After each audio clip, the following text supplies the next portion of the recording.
Welcome to another episode from the Veterinary Medicine Digest. Today, we are embarking on a deep and detailed exploration of a subject that sits at the very intersection of nutrition, chemistry, and neurology. We are talking about iron. Most of us think of iron as a simple supplement or a component of blood that helps carry oxygen. While that is true, iron is also a fundamental architect and a potential destroyer of the brain. In today's episode, we will look at how this essential trace element influences the developing brain, how it changes as we age, and how it is linked to some of the most devastating neurodegenerative diseases in both humans and our beloved companion animals. We will spend a significant portion of our time today discussing a groundbreaking piece of research titled Cerebral Iron Deposition in the Globus, pallidus, and Substantia nigra of aging dogs and cats, which was published in Frontiers in Veterinary Science. This study provides us with a fascinating look at how the brains of our pets age in ways that are remarkably similar to our own. To understand the findings in dogs and cats, we must first understand the fundamental biology of iron in the brain. Iron is the most abundant trace element in the human body, and the same holds true for most mammals. It is essential for life because it is chemically versatile, acting as both an electron donor and an acceptor. This versatility allows it to participate in critical biological processes such as the tricarboxylic acid cycle, oxidative phosphorylation, and the synthesis of deoxyribonucleic acid. In the nervous system specifically, iron is a mandatory cofactor for enzymes involved in the synthesis and breakdown of catecholamine neurotransmitters like dopamine, norepinephrine, and serotonin.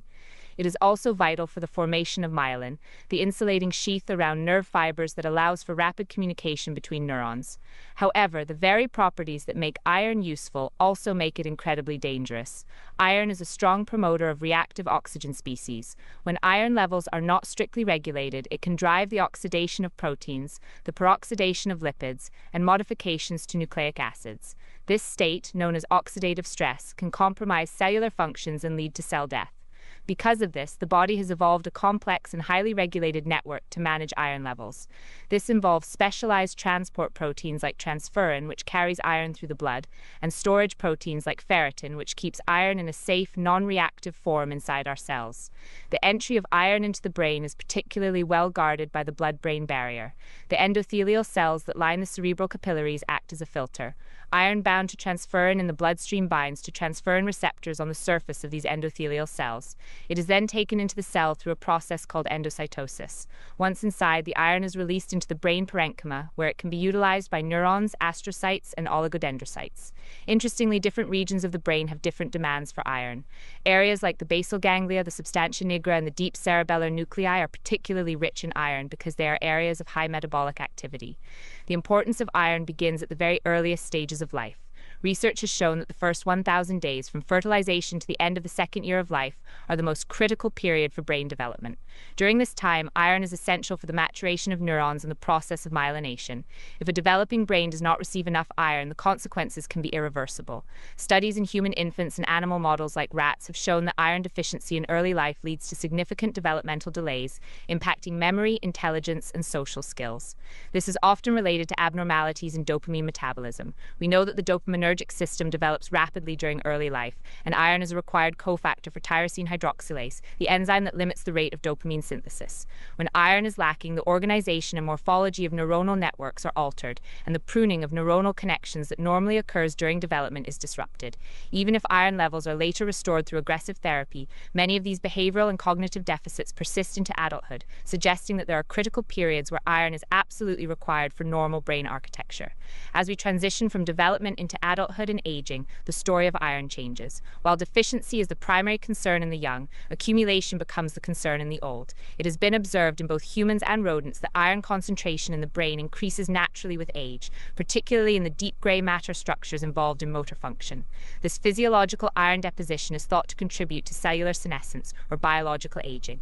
As we get older, the balance of iron homeostasis begins to shift. There may be an increase in the permeability of the blood-brain barrier, allowing more iron to enter, or the systems that store and recycle iron may begin to fail. In the aging brain, we often see a shift in where iron is stored. It moves from being safely sequestered in stable ferritin to being associated with other molecules like neuromelanin or existing as free, reactive ferrous iron. This free iron can participate in the Fenton reaction, generating highly toxic hydroxyl radicals. These radicals cause damage to mitochondria and cellular membranes.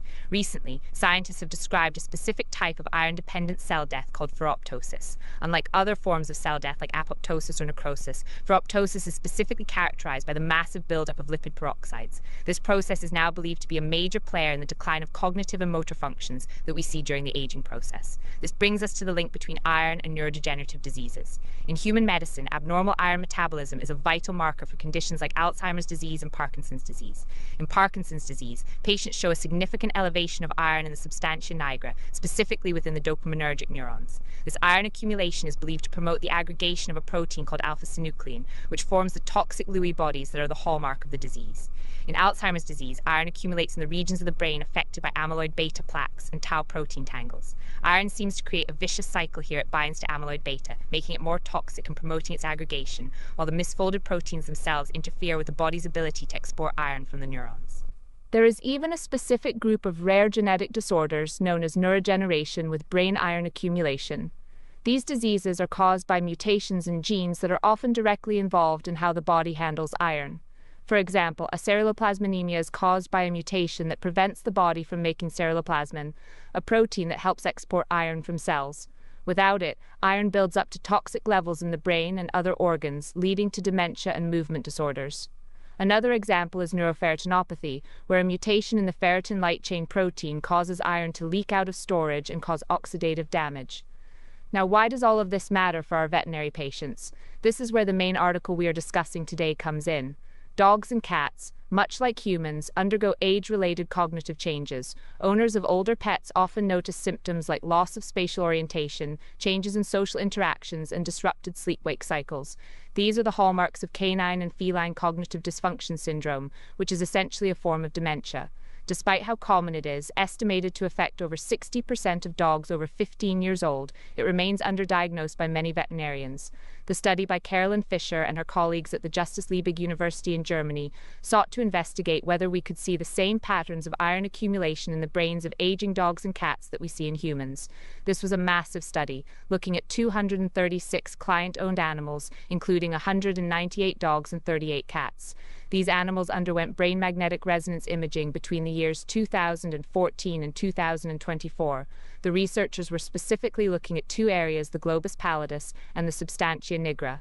As we mentioned earlier, these are deep gray matter structures that are highly sensitive to iron accumulation because of their high metabolic demands. The researchers used different sequences of magnetic resonance imaging. They looked at conventional T2-weighted images, which are standard in most clinical practices, as well as more advanced iron-sensitive sequences known as susceptibility-weighted imaging and T2-star-weighted gradient-recalled echo imaging.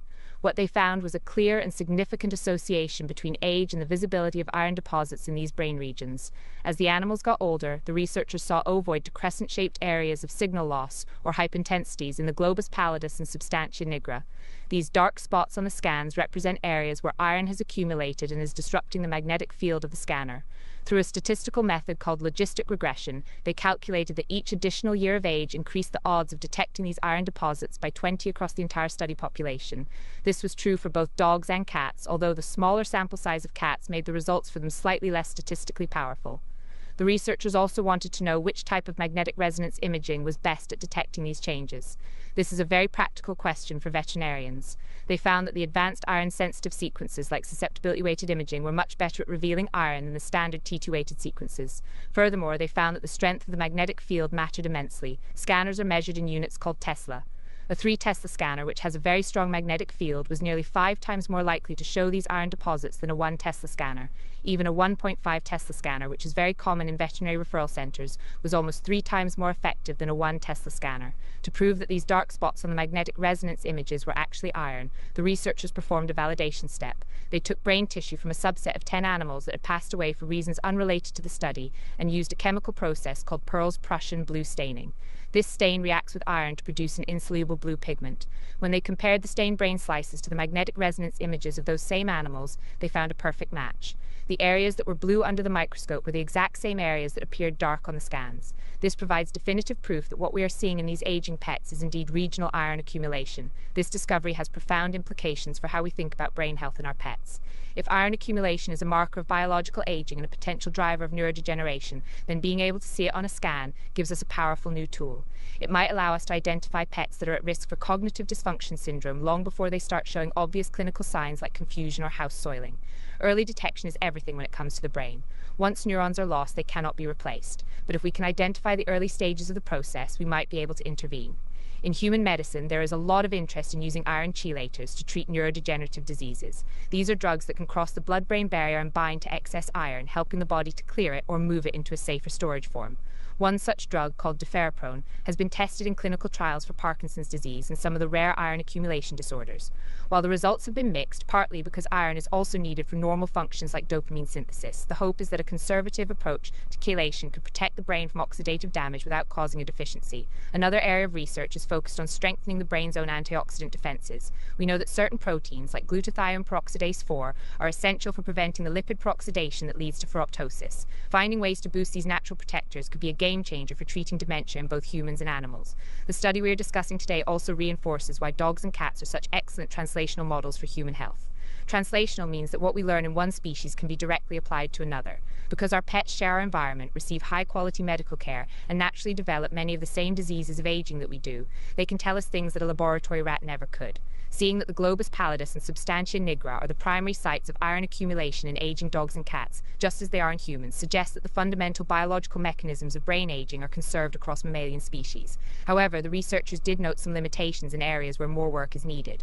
For one, this was a retrospective study, meaning they were looking back at old records. This means they didn't have standardized tests for the pet's behavior or cognitive function at the time of the scans. We don't know for certain how many of these animals were already showing signs of dementia. Future studies will need to follow pets over many years, performing regular cognitive tests alongside magnetic resonance imaging to see exactly how iron accumulation correlates with the decline in mental function.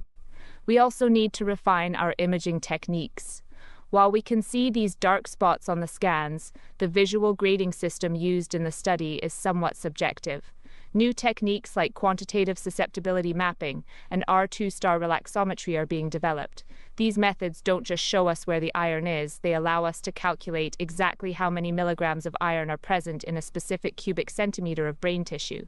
This kind of precision will be necessary if we want to use iron levels as a true diagnostic marker or a way to measure whether a treatment is working.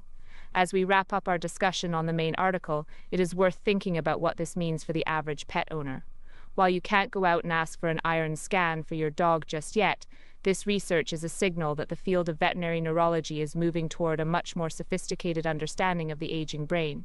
It highlights the importance of providing our aging pets with neuroprotective support, which might include diets rich in antioxidants and cognitive enrichment to keep their minds sharp. We also have to consider the other side of the iron story. While we have focused on accumulation in the old, we must not forget how critical iron is for the young. For those of you involved in breeding or working with pediatric patients, ensuring that mothers and growing puppies and kittens have adequate iron is vital for their lifelong neurological health. We have seen that the effects of early iron deficiency can last a lifetime, even after the anemia is corrected. In summary, iron is an incredible element that powers the brain but also holds the potential to rust it from the inside out.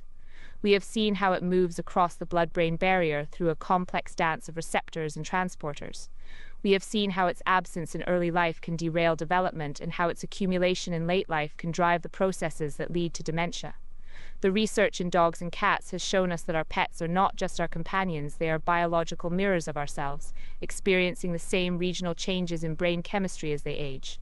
The Globus pallidus and Substantia nigra are not just anatomical terms, they are the front lines in the fight against neurodegeneration. By using advanced iron-sensitive magnetic resonance imaging, we are beginning to see the invisible changes that precede the loss of memory and motor control. Whether it is through high-field scanners like the 3 Tesla systems or through the development of new functional foods and pharmaceuticals, the goal remains the same: to preserve the integrity of the nervous system for as long as possible. As we look to the future, the integration of neurology, nutrition, and advanced imaging will continue to provide us with new insights.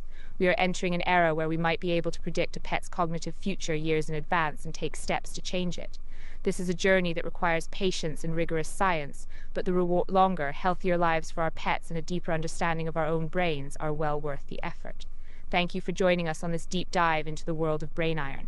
It is a complex topic filled with intricate cellular pathways and physical principles, but at its heart it is a story about how we can better care for the animals that bring so much joy to our lives.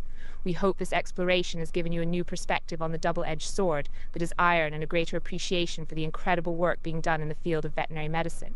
Thank you for listening. The titles for the reference papers are in the video description. From VetMed Digest, where we keep minds inspired, hearts light, and tails wagging.